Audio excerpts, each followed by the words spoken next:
지금 당신의 마음에 단비가 내립니다. 나의 운명이 바뀌는 시간. 안녕하세요. 관계 단비입니다. 기적은 내 마음에서부터 일어납니다. 얼마 전 기도를 하는데 제 마음 가운데 하나님께서 교회를 사랑하라 라는 말씀을 주셨습니다.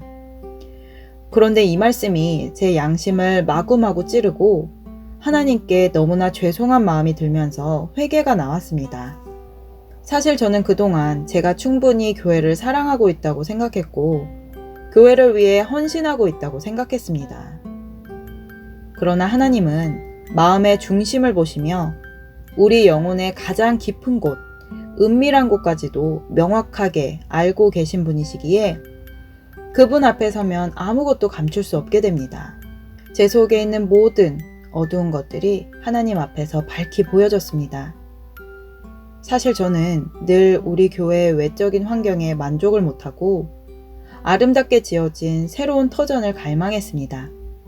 하나님께서는 그런 저를 책망하시며 지금 네가 있는 곳에서 만족하지 못한다면 새로운 곳을 가도 결국 만족하지 못할 것이라고 하셨습니다. 또한 저는 교회를 사랑한다고 하면서도 목사님께서 부탁하시는 기도 제목에 한마음 한뜻이 되어 기도하지 않았습니다. 목사님께서 기도 부탁을 많이 하시는 것도 아니고 어쩌다가 한 번 하시는 것임에도 불구하고 저는 늘 나의 기도 제목만 생각했고 자기 중심적인 기도를 해왔다는 것을 알게 하셨습니다. 부끄러운 제 모습을 보고 진실하게 회개를 하고 나니 하나님께서는 그때부터 교회를 사랑하는 방법을 알려주셨습니다.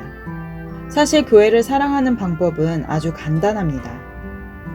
직장 생활을 잘하여 승승장구하는 사람들의 모습을 떠올려보면 쉽게 이해할 수 있습니다.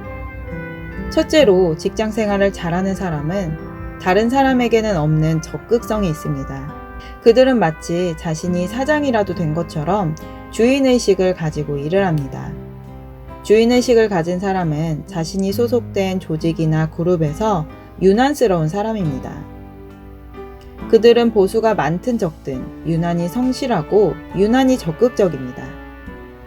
그로 인해 적당히 일하고 싶은 다수의 직원들에게 비난을 받기도 합니다. 그러나 주인의식은 자신의 존재 가치를 스스로 높이는 일이기에 묵묵히 자신의 길을 갑니다. 결국 성실과 적극성이 실적으로 반영되면서 몸값이 올라갑니다. 또한 이러한 사람들은 좋은 조건으로 스카우트가 들어와도 쉽게 이직하지 않습니다. 하나님께서 바라시는 성도도 이와 마찬가지입니다. 교회를 사랑하는 사람은 교회에 대한 주인의식을 가지고 있습니다. 저절로 예배에 적극적으로 참여하게 되고 온종일 말씀에 심취하게 되며 하나님께서 꼭 응답 주신다는 믿음으로 열심히 기도하게 됩니다. 또한 하나님의 말씀을 가르쳐 주시는 목사님을 육신의 것으로 섬기며 모든 좋은 것을 함께합니다. 그러나 안타깝게도 세상에서는 주인의식을 강조하고 실천하는 사람들이 많은데 교회에서는 주인의식을 가진 성도들이 사라져가고 있습니다. 교회에 갈 수 없는 핑계들은 점점 많아지고 목사님과 교역자들은 교회에 오지 않는 성도들을 억지로 끌고 나오느라 물심양면으로 수고합니다. 하나님께서는 이런 성도들은 교회의 짐을 지우는 성도라고 하셨습니다. 교회의 짐을 지우는 것은 예수님께 짐을 지게 하는 것입니다. 우리는 믿으면 무조건 천국이라는 마귀의 속삭임에 속지 말고 구원에 이르도록 성장해야 한다는 주님의 말씀에 순종해야 합니다. 베드로전서 2장 1절에서 3절 말씀입니다. 그러므로 모든 악독과 모든 괴휼과 외식과 시기와 모든 비방하는 말을 버리고 갓난 아이들같이 순전하고 신령한 젖을 사모하라. 이는 이로 말미암아 너희로 구원에 이르도록 자라게 하려 함이라. 너희가 주의 인자하심을 맛보았으면 그리하라. 아멘. 둘째로 직장에서 승승장구하는 사람은 자신의 리더에게 절대 순종합니다. 그들은 리더가 시키는 일만 하지 않고 리더가 원하는 그 이상의 일을 해냅니다. 왜냐하면 그들의 마음이 리더와 하나 되어 있기 때문에 리더의 마음 깊은 곳에 있는 궁극적인 목표를 이뤄야 한다는 같은 목표가 있기 때문입니다. 저는 앞서 말씀드린 바와 같이 목사님이 합심하여 기도하자고 하실 때 합심 기도는 대충 하고 넘어가고 내 기도에는 열심을 다해 기도하며 하나님께 책망을 받았습니다. 그러면서 하나님께서는 저에게 성경 속 현숙한 두 여인을 조명하여 주셨습니다. 첫 번째 여인은 모압이라는 이방 민족의 여인이지만 다윗 왕과 예수님의 조상이 된 룻이라는 여인입니다. 룻은 유대민족 나오미의 아들에게 시집을 왔지만 자녀를 갖기도 전에 남편이 죽었습니다. 시어머니 나오미는 룻에게 그동안 자신을 섬겨준 것만으로도 고마워하며 진심으로 그 여인을 축복해주고 그녀의 친정으로 다시 보내주려고 합니다.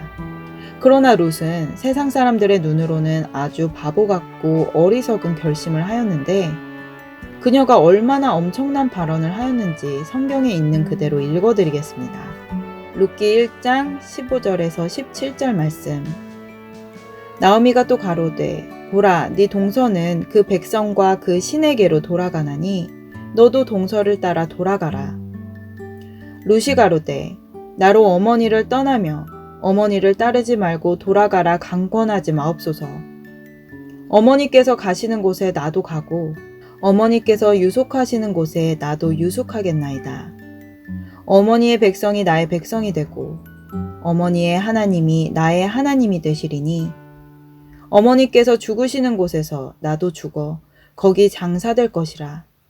만일 내가 죽는 일 외에 어머니와 떠나면 여호와께서 내게 벌을 내리시고 더 내리시기를 원하나이다. 아멘. 저는 룻기를 묵상할 때마다 이 구절에서 온몸에 소름이 돋을 정도로 감동이 됩니다. 내가 룻이었다면 이런 선택을 할 수 있을까? 이런 발언을 할 수 있을까? 그런데 하나님께서는 제게 교회를 사랑하라고 하시면서 이 엄청난 여인을 자꾸 떠오르게 하셨습니다. 그래서 저는 하나님께 제 있는 그대로의 마음을 말씀드렸습니다. 하나님, 저는 룻과 같은 믿음이 없습니다. 정말 죄송합니다. 그러면 그럴수록 룻의 고백이 계속해서 제 마음속에서 울려 퍼졌습니다. 저는 하나님이 어떤 고백을 원하시는지 알고 있었기에 다시 말씀드렸습니다. 하나님, 저는 룻의 믿음에 비하면 발톱의 때만큼도 안 되는 부족한 사람이지만 그래도 하나님이 원하신다면 저를 룻처럼 만들어 주실 줄 믿습니다. 하나님, 저에게도 룻과 같이 나의 영적 리더에게 끝까지 의리를 지키는 사람이 되게 해주세요. 그러자 하나님께서 마침내 제 마음속에 기쁨과 평안으로 응답하여 주셨습니다. 하나님은 또 두 번째 여인 에스더를 조명하여 주셨습니다. 에스더는 고아였으나 삼촌 모르드게를 통해 영육간의 양육을 받으며 자랐습니다.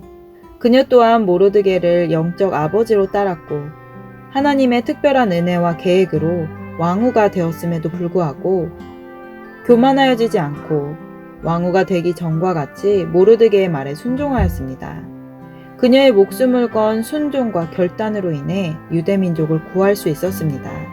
하나님께서는 에스더를 통해 영적 리더에게 순종하는 것은 내 위치와 환경이 바뀌는 것과 상관없이 끝까지 해야 한다는 것을 알려주셨습니다.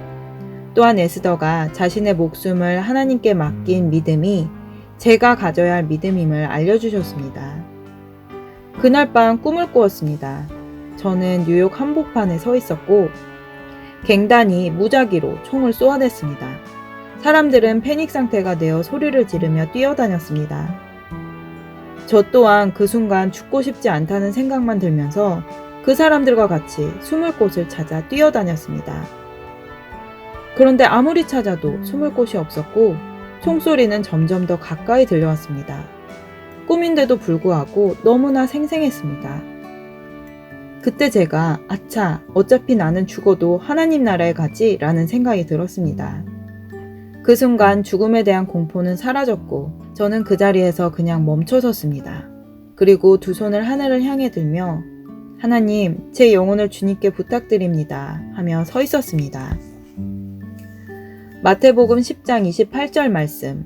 몸은 죽여도 영혼은 능히 죽이지 못하는 자들을 두려워하지 말고 오직 몸과 영혼을 능히 지옥에 멸하시는 자를 두려워하라. 아멘.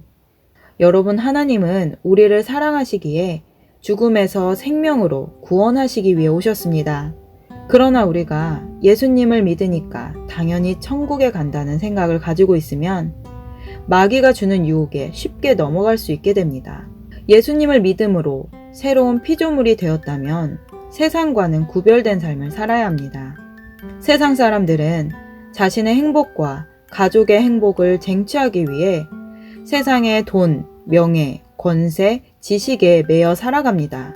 그러나 우리는 예수님의 몸된 교회를 최우선으로 사랑해야 합니다. 교회를 사랑하는 것은 곧 하나님을 사랑하는 것이며, 하나님을 사랑하는 사람은 저절로 사람을 사랑할 수 있게 됩니다. 많은 교인들이 교회를 사랑하고 교회에 충성 봉사하지만 가정에는 소홀하여 불화가 많다고 합니다. 그런데 가정에 불화가 있다고 하는 여러 교인들의 이야기를 듣다 보니 저 또한 깨달은 것이 있습니다.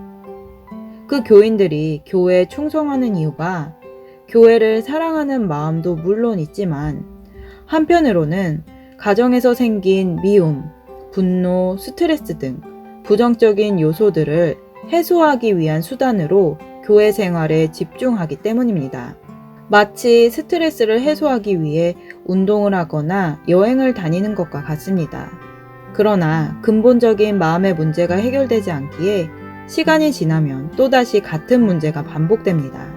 그러나 진정으로 교회를 사랑하면 가정에 소홀할 수 없습니다. 예수님이 사랑하시는 나의 남편, 자녀, 부모, 친지, 이웃을 나 또한 사랑할 수밖에 없게 되기 때문입니다. 교회는 예수 그리스도의 생명샘입니다. 우리는 이 샘에 나와서 목마름을 채우고 물통에 물을 가득 담아서 이 생명샘물을 먹지 못한 가정과 이웃에 나눠주어야 합니다. 그래서 교회를 통해 천하 만민이 축복을 받고 축복을 생산하고 우리 후손에게도 축복을 물려줄 수 있습니다. 세상 사람들은 어떻게 하면 내 자식까지만이라도 축복을 물려줄 수 있을까 고심하며 평생을 피곤하게 살아갑니다. 신명기 5장 10절 말씀. 나를 사랑하고 내 계명을 지키는 자에게는 1000대까지 은혜를 베푸느니라. 아멘. 그러나 우리가 하나님을 사랑하고 예수님의 사랑의 계명을 지키기만 하면 1000대까지 은혜를 베푸신다고 하니 그 은혜는 우리가 평생을 갚아도 티끌만큼도 갚을 수 없는 큰 은혜입니다. 그래서 우리가 살아있는 동안 최선을 다해 하나님을 사랑하고 하나님의 몸된 교회를 사랑해야 하는 줄 믿습니다. 저희 사랑과 사람 치유센터는 잃어버린 하나님과의 사랑을 회복하고 사랑의 권세와 능력으로 가정을 천국으로 만드는 참된 그리스도인을 양성하고 있습니다. 도움이 필요하시다면 영상 끝 이메일로 연락 주시길 바랍니다. 오늘 영상은 여기까지입니다. 끝까지 시청해주신 여러분 감사드립니다. 영상이 도움되셨다면 구독, 좋아요, 알림 설정 부탁드립니다. 누구나 아름답습니다. 누구나 희망이 있습니다. 이상 메마른 관계의 단비 같은 소식을 전하는 관계의 단비였습니다. 오늘도 행복한 하루 되세요. 감사합니다.